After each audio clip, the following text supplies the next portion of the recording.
Shalom, salam sejahtera, renungan malam seiman yang ditulis oleh Dr. Kathleen Lewijaya Kuntaraf dan Pendeta Dr. Jonathan Kuntaraf. Judulnya adalah Pembaharuan Perspektif.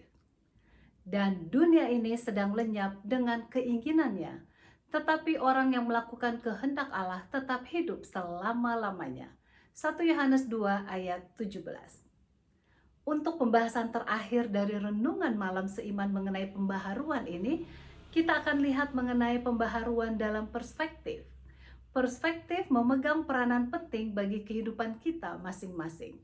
Misalnya, ada orang bertanya kepada Anda, "Bagaimana Anda hari ini?" Kalau kebetulan hari ini sedang hujan, maka jawaban Anda tergantung kepada perspektif Anda. Hujan bisa menjadi hari yang buruk sebab Anda kehujanan.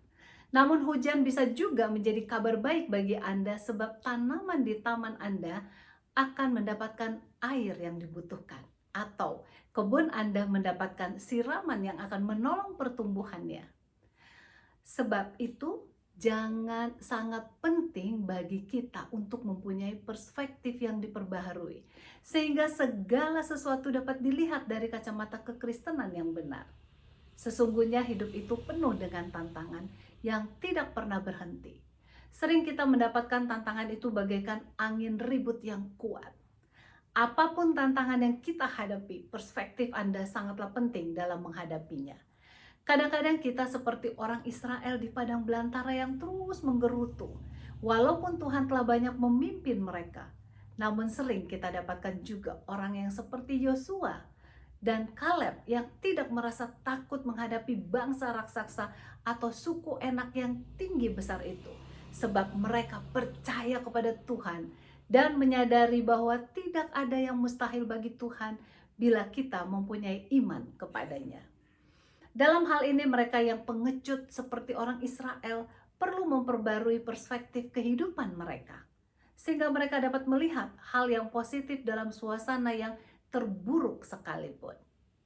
Rasul Paulus mengajarkan jemaat di Roma untuk memperbarui perspektif mereka dengan kata-kata yang tertulis dalam Roma 5 ayat 3 sampai dengan 5.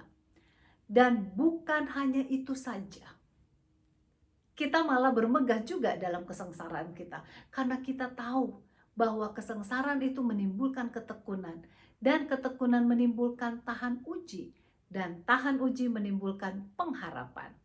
Dan pengharapan tidak mengecewakan karena kasih Allah telah dicurahkan di dalam hati kita oleh Roh Kudus yang telah dikaruniakan kepada kita.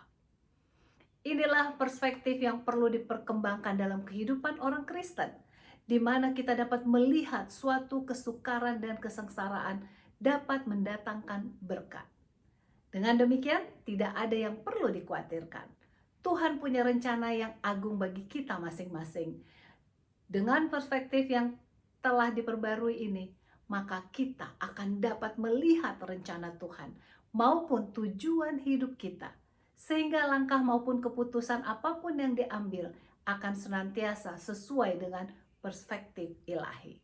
Kiranya kita akan berjalan dengan suatu perspektif yang baru, sesuai dengan pimpinan Roh Kudus dalam kehidupan kita masing-masing. Tuhan Yesus memberkati.